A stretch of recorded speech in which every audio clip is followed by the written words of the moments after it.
Om Namo Bhagavate Vasudevaya. Om Namo Bhagavate Vasudevaya. Om Namo Bhagavate Vasudevaya. Narayanam Namaskrityam Naram Saiva Narottamam Devim Saraswatim Vyasam Tado Jayamudre Nashtaprayeshu Abhadreshu Nityam Bhagavata Sevaya. Bhagavate Uttama Sloke Bhakti Bhavati Naistiki. Reading from Bhagavad Gita as it is, chapter 2, contents of the Gita summarized.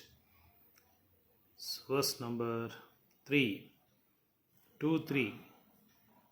क्लैब्यमास्मगमापार्था नैतत् त्वयि उपाद्यते शूद्रं हृदय दौर्बल्यं त्यक्त्वोत्तिष्ठा परन्तपा. Klaibyam, impotence. Masma, do not. Gama, take to. Partha, O son of Partha. Na, never. Etat, this. Tvayi, unto you.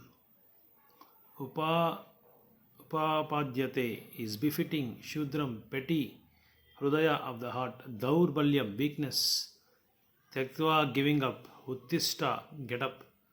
Paramtapa, O chastiser of the enemies. O son of Pruta, do not yield to this degrading impotence. It does not become you. Give up such petty weakness of heart and arise, O chastiser of the enemy. Purport given, translation purport given by Bhaktivedanta Swami Srila Prabhupada. Srila Prabhupada ki jai. Arjuna was addressed as a son of Pruta, who happened to be the sister of Krishna's father Vasudeva.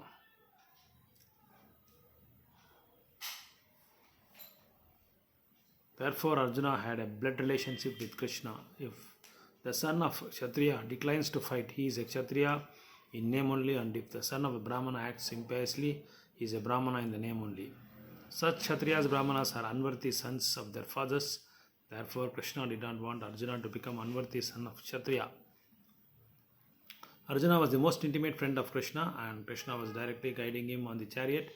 But in spite of all these credits, if Arjuna abandoned the battle, he would be committing an infamous act. Therefore, Krishna said that such an attitude of Arjuna did not fit his personality. Arjuna might argue that he would give up the battle on the grounds of his magnanimous attitude for the most respectable Bhishma and his relatives. But Krishna considered that sort of magnanimity were a mere weakness of heart. Such false magnanimity was not approved by any authority. Therefore, such magnanimity, or so-called non-violence, should be given up by persons like Arjuna under the direct guidance of Krishna. So, continuation of this Gita Amrita. So, in the last verse we saw that how the Supreme Personality of Godhead said to Arjuna that impurities come upon you. They are not at all befitting a man who knows the value of life. They lead to higher planetary. They lead not to higher planets. So Krishna was telling in the last verse that this is not befitting. This is not fit for you. This is not right act. This is not the gentleman's act. Because Krishna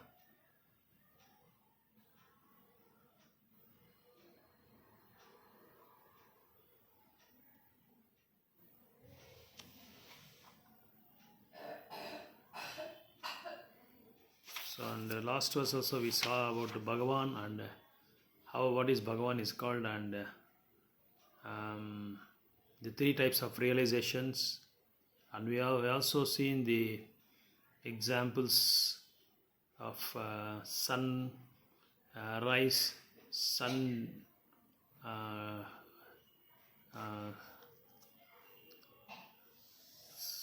sun disk and the sun planet, sun surface and sun planet. So we also saw the Sanskrit word Bhagavan means the one who possesses 6 opulences in full, and how Krishna was addressed as, why Krishna is addressed as Bhagavan, and how Brahma explained in his sloka, in first sloka in Brahma Samhita, Ishvara Parama Krishna. All these things we saw in this last verse. And also we saw the Bhagavatam sloka Itejam Sakalapam Sakrishnastu Bhagavan Swayam Indrari Vyakulam Lokam Mrudayante Yuge Yuge. Because all the list of incarnation of Godhead submitted here with are either plenary portions or parts of the plenary expansions of the Supreme Godhead, but Krishna is the Supreme Personality of Godhead Himself. Krishnastu Bhagavan Swayam means He is a Supreme Personality of Godhead Himself. From Him only all the expansions and all incarnations will generate or will occur or will create. He is a source for both material and planet and spiritual world, and He is a source of both super soul and the impersonal Brahman. So, and also Krishna was emphasizing that Arjuna's cowardice to fight with his own men, and such deviation from duty does not help to the progress of spiritual life, nor does it even give one opportunity to become famous in this world. Lord Krishna did not approve the so-called compassion of Arjuna for his kinsman.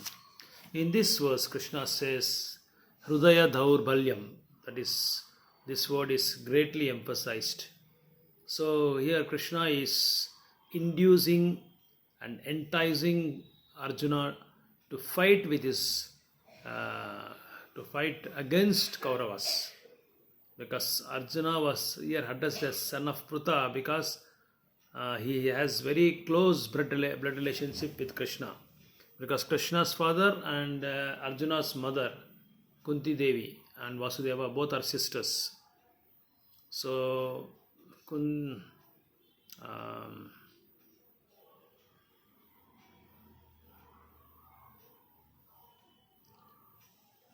so this Pruta is happened to be the sister of Krishna's father Vasudeva. Therefore, Arjuna had a blood relationship with Krishna, and if the son of a Kshatriya decides to fight, he is a Kshatriya name only. Kshatriya's name, and if the son of a Brahmana acts impiously, he is a Brahmana in name only. Such Kshatriyas, Brahmanas are unworthy sons of the fathers. So therefore Krishna did not want Arjuna to become unworthy. So here the Krishna is emphasizing the weakness of the heart of the Arjuna. So Krishna is chastising, and also he is inducing and encouraging, giving more enthusiasm to fight with Krishna, to fight with Duryodhana and team. Because Krishna is having a lot of weakness with his heart, because he has so much compassion towards Bhishma, because Bhishma's very favorite disciple is Arjuna. So here that Daurbalya in the heart, Hrudaya Daurbalyam is the compassion, the attachment towards our most dear one and dear ones. So that is why Krishna says you should not have such Daurbalyam, that Hrudaya Daurbalyam. So the weakness of the heart, especially for you, and Krishna is stressing Arjuna, you are my friend, you are my devotee. How can you have the Hrudaya Daurbalyam, the weakness with the heart? Uttisto, he says, stand up and go and fight. So by these statements, people may think that Krishna seems to be immoral, not following the moral values. But Krishna is all good, but we are all bad, because Krishna is exciting Arjuna to fight, and Arjuna is acting like a non-violent person, and also acting like a gentleman. But this is called Jada Darshana, that is in the material vision. So we are seeing the things with the material view, material vision. So but Krishna says in the Bhagavatam that Atasri Krishna Namadi Nabhaved Grayam Indriyan. In Bhakti Rasamrita Sindhu, Rupa Goswami says, reference 1.2 234, 1-2 234. Nama means Krishna's name. So not only Nama, Krishna has form, Guna, Rupa and Leela. Krishna's name, form, pastimes and Guna, quality. All these things includes Krishna's great magnanimous qualities. So Arjuna may think that because of his he is reluctant to fight with Bhishma and Dronacharya and his team, because he may think that his qualities are magnanimous, but all those qualities are not called magnanimous, because he is not a Kshatriya. A Kshatriya's duty is to fight with the enemies, and he has to accept the authorities. He has to carry out the orders of the higher authority. So without carrying out the orders of the highest authority, the higher authorities, you will not be progress in your spiritual life. So the Atasri Krishna Namadi Nabhaved Grayam Indriyai. So everybody is so in spiritual life we begin with the name. So that is the pre-qualification of devotion service. So the first qualification, the first step we take up in this Bhakti Yoga is to chant the holy names of the Lord. Because that is why Krishna in the Rupa Goswami says, Atasri Krishna Namadi, he says. Only with the names. If you start chanting the names, automatically, naturally, you will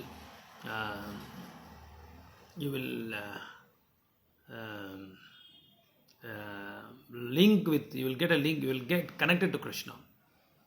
You will align with Krishna.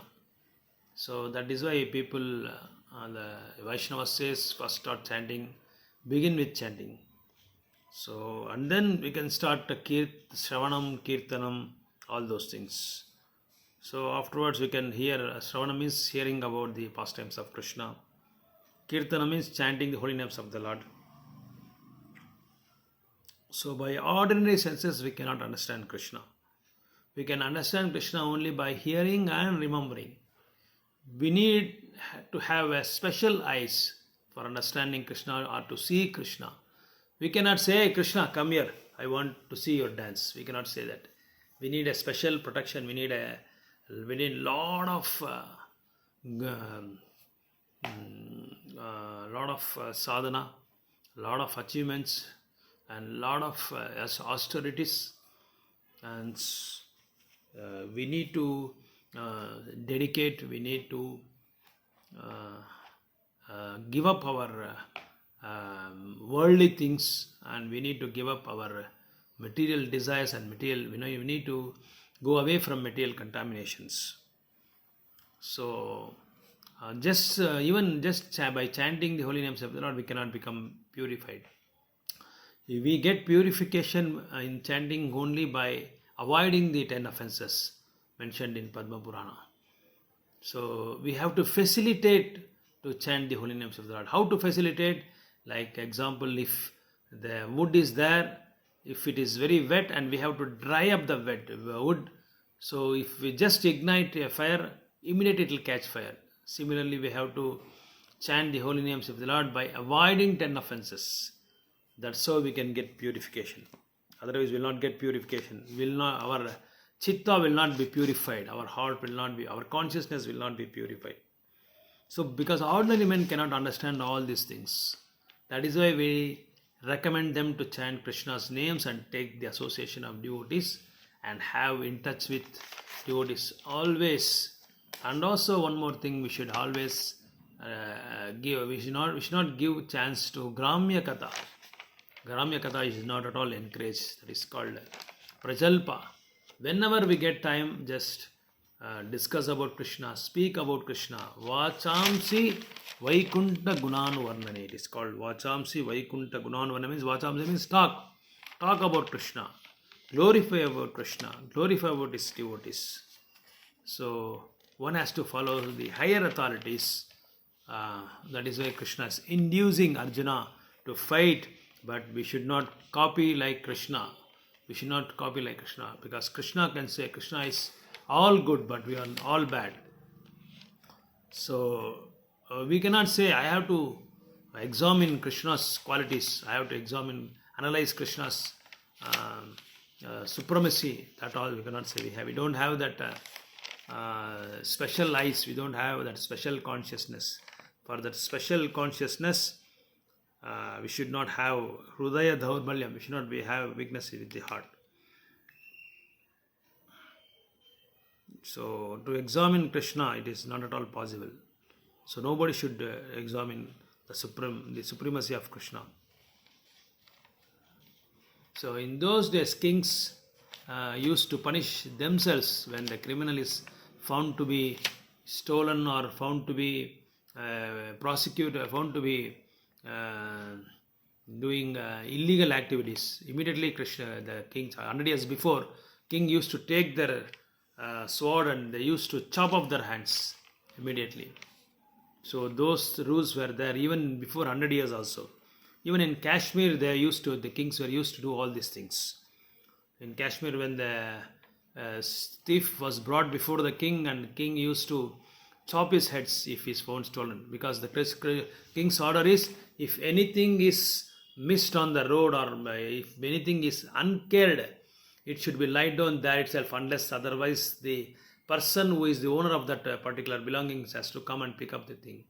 Otherwise, nobody should touch that. That was the order of the king. Now, those days, now with that capitalism is not there. That capital punishment is not there. But in those days, it was there. Now they even if there is any murder or assassination, they just pay money and they just bribe everyone and they get escaped. But those days, even animal killing was prosecuted by the kings.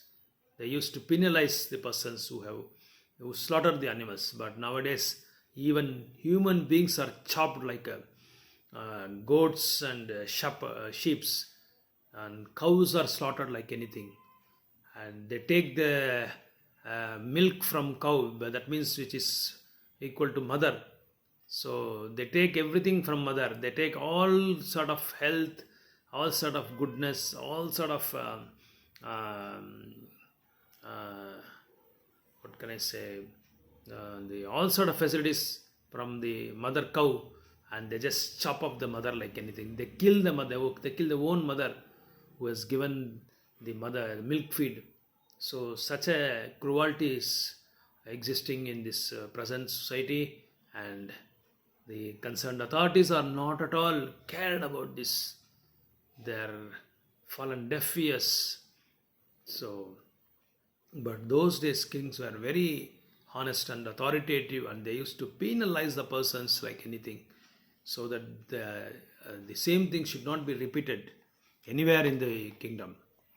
So to understand Krishna, you need specialized, that is Vedic civilization, that is the Vedic injection. So the first Vedic civilization is to control your tongue. That is why Rupa Goswami says in Nectar of Instructions that Vacho Vegam Manaso Vegam Jihva Vegam Udaropasta Vepasta Vegam Etam Vegam Tu Vishaheta Dhiram Sarvam Apimam Sa Prithvim Sa Sishyat. So this is the instruction. 6 kinds of control, 6 kinds of controlling the senses. So you have to control your tongue, you have to control your mind, you have to control your belly, you have to control your genitals, you have to control all these 6 things. Only then you can make disciples all over the world. So that's why first thing is to control the senses. How to control the senses? Atha Sri Krishna Namadi. Just chant the holy names of the Lord and taste the nectarian prashadam, nectarian food offered to Lord, the Supreme Personality of Godhead, and then glorify